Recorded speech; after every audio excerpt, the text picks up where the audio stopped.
మీరిద్దరూ బ్రీఫ్ గాను సటిల్ గాను కొంత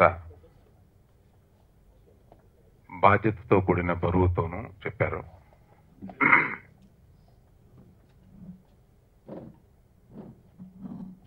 మనం మన సిటీ, మన రాష్ట్రం, మన పిల్లలు ఉండబోయే ఈ చోటు క్లీన్గా ఉండాలని మనం అందరూ అనుకోవడం సహజం, ధర్మం, మన బాధ్యత, మన హక్కు.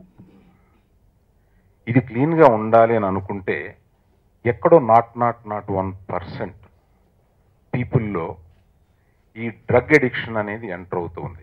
ఇది మనకు తెలుసు. అన్ని సమాజ వర్గాల్లో కాకుండా కొన్ని సమాజ వర్గాల్లో ఇది ఎంటర్ అవ్వడం, అది అందుబాటులో ఉండేలాగా ఉండే ఒక సొసైటీలో ఉండడం, అలాగా ఆయన చెప్పినట్టుగా కొన్ని ఇండస్ట్రీస్లో ఇది ఉండడం, అలాగా మన ఇండస్ట్రీలో ఎక్కడో 0.001% యంగ్స్టర్స్లో ఇది ఉన్నది అనే సమాచారం విచారకరం.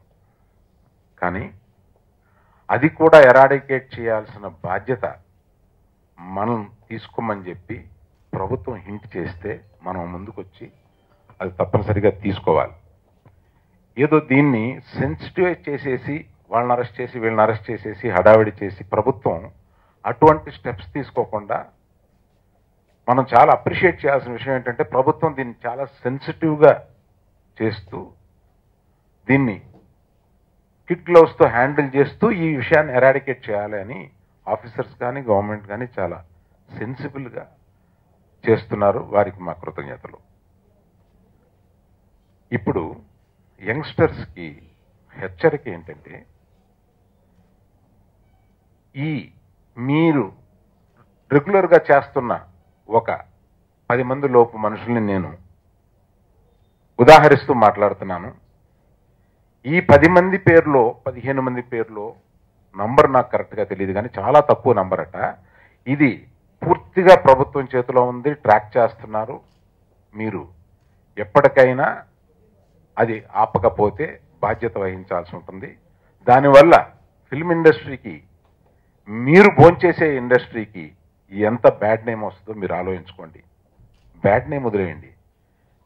మీ ఫ్యామిలీకి మీరు ఏం చేస్తున్నారు, మీ జీవితాలకి మీరు ఏం చేస్తున్నారు. ఇది ఏమిటంటే యంగ్స్టర్స్ ఒక ఎంతూజియాజం తోటి, అంటే మొదటిసారి ఇంక్విజిటివ్నెస్, ఇది ఎలా ఉంటుంది అని టేస్ట్ చేద్దాం అని బయలుదేరతారు.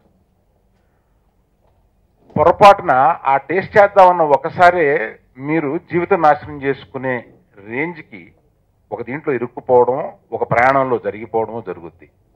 ఒక్కసారి కూడా ప్రయత్నించకుండా ఉండడం అనేదే ఉత్తమం. ఇందులో నేను ఒకసారి ఒక బాంబేలో ఉన్న ఒక యంగ్స్టర్తో మాట్లాడుతూ, ఎలాగా అంటే to want the other youngsters in the family ఎలాగ జరుగుతూ ఉంటుంది బాబు అని ప్రశ్నిస్తే, ఇది చాలా ముఖ్యం అండి, youngsters have to listen to this. Rave parties జరుగుతూ ఉంటాయి. అంటే మామూలుగా జనరల్గా 100 మంది పార్టీస్ జరుగుతూ ఉంటాయి. ఇందులో ఒక 4, 5, 6 సపరేట్ అయ్యి విడిగా వెళ్ళిపోతారు. విడిగా వెళ్ళిపోయి ఒక రూమ్లోకో, ఒక బెడ్రూమ్లోకో, ఒక హాల్లోకి, ఒక కార్నర్లోకి వెళ్ళిపోయి ఈ డ్రగ్ని సేవిస్తారనమాట రకరకాలుగా. ఆ తర్వాత వచ్చి జనరల్గా ఇంట్లో కలుస్తారు. ఈ ఇంక్విజిటివ్ ఉన్న వాళ్ళని ఒకళ్ళిద్దరిని ఇందులోకి రాగడానికి ట్రై చేస్తూ ఉంటారు. ఇటువంటి జరుగుతున్నది అనేది ఒక 20-30% పీపుల్కి తెలిసిపోద్ది అనమాట ఇటువంటిది వాళ్ళ. సో వెంటనే అక్కడి నుంచి తప్పుకోవడం ముఖ్యం అండి. అతను చెప్పింది అది, అటువంటి పార్టీస్ మనకి కూడా జరుగుతున్నాయి అనేది చెప్పడానికి విచారిస్తున్నాను. బాంబే నుంచి ఆ కల్చర్ ఇక్కడ కూడా వచ్చింది. ఆ పార్టీస్ జరుగుతున్నప్పుడు అక్కడి నుంచి అవాయిడ్ అయిపోవడం 100% ఉత్తమం.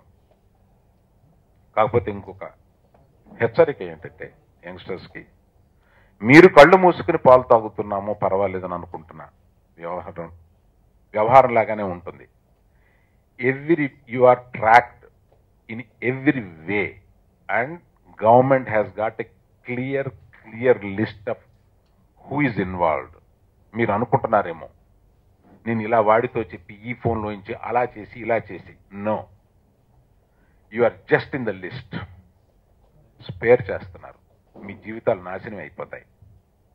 దీనికి మీరు, మీ కుటుంబం ఎంత బాధ్యత వహించి, మీ పెద్దలు ఎంత దీనిని ముందుకు తీసుకెళ్ళి మిమ్మల్ని కంట్రోల్ చేస్తారు, లేకపోతే మీకు మీరు కంట్రోల్ చేసుకుంటారు. ఇవన్నీ చూస్తే మన ఫ్యూచరు భయం వేస్తుంది మనకి.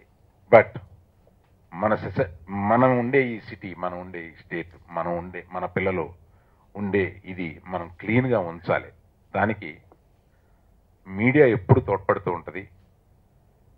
సామాజిక బాధ్యతని మేము తీసుకున్నప్పుడు మీడియా ఇది ప్రజల్లోకి తీసుకెళ్తూ ఉంటుంది. మీడియాకి సర్వదా మా కృతజ్ఞత. ఇది ఏదో ఫిలిం న్యూస్ కాకుండా ఇది మెయిన్ న్యూస్లో వచ్చేలాగా చూసి అందరికీ ఈ వార్త వెళ్ళేలాగా చూడమని చెప్పి మీడియాను కోరుతున్నాను. నమస్తే. వరకు ఓకే.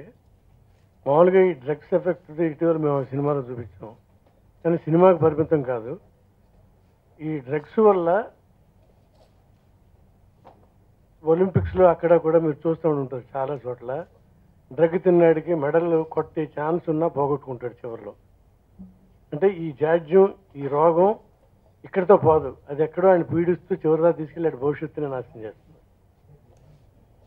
ఈ మా సినిమా ఇండస్ట్రీ చాలా తక్కువ అని అయినా సరే మా వాళ్ళు ఇంత జాగ్రత్త పడుతున్నారంటే సినిమా ఇండస్ట్రీ చెడ్డ పేరు రాకూడదని. మేమంతా చాలా పర్ఫెక్ట్ అని కాదు, పర్ఫెక్ట్గా ఉండటానికి ట్రై చేయాలి అందరం.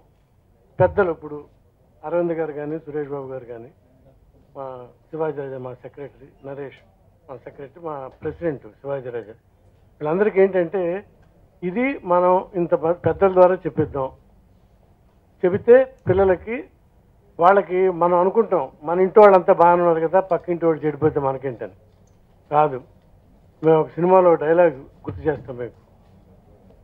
అల్లూరి సీతారామరాజు అంటాడు, మనం పుట్టాలని కోరుకుంటాం, భగత్ సింగ్ పుట్టాలని కోరుకుంటాం, కానీ పక్కింటి పుట్టాలని కోరుకుంటాం. ఎందుకంటే వాళ్ళు ప్రాణత్యాగం చేస్తారు కనుక. తప్పది. పక్కింటి వాడు డ్రగ్స్ తిన్నా మనమే ఆ కుటుంబాన్ని మన పెద్దరం కాకపోయినా పెద్దరికం చేసుకుని మనమే మందలించి, బాబు మీ అబ్బాయి ఇలా చేస్తున్నాడు అని చెప్పడంలో తప్పు లేదు. ఎందుకంటే నువ్వు క్యూర్ చేస్తున్నావు, వాడిని ఇంకో పిల్లాడిని బాగు చేస్తున్నావు అనుకుని పెద్దరికం వహించాలి. ఇలా పిల్లల ఏడల ఎవడు పిల్లాడైనా సరే మనం ముందుకు వచ్చి మన పిల్లాడు అనుకుని అలా బాగు చేసినప్పుడే ఈ సమాజంలో ఈ డ్రగ్స్ మహమ్మారి పోతుంది. అలాగే మా అరవింద్ గారు చెప్పినట్టు ఏదో పెద్ద న్యూస్ కాదు అంటే, మామూలుగా న్యూస్ ఐటమ్స్లో చాలా విచిత్రమైన న్యూస్కి ఇచ్చే ఇంపార్టెన్స్ ఇవ్వరేమోనని ఆయన అన్నారు. నిజమే, కానీ దయచేసి ఇవ్వండి. సినిమాలో ఉండేటప్పుడు ఇది ఎలా ఉండాలి అని మీరు అన్నదానికి, ఇట్లా జరగకపోతే బాగుంటుంది అని కొన్ని చూపించాలి. చూడండి, ఇది జరగకూడదు అని అలా చూపించాల్సి వస్తే ఇది జరగకూడదు అనేది ఎలాగ ఉండాలో అలా చూపించాలి. Please subscribe. Please do subscribe. Please subscribe. Please subscribe. Please subscribe to our YouTube channel. All the best.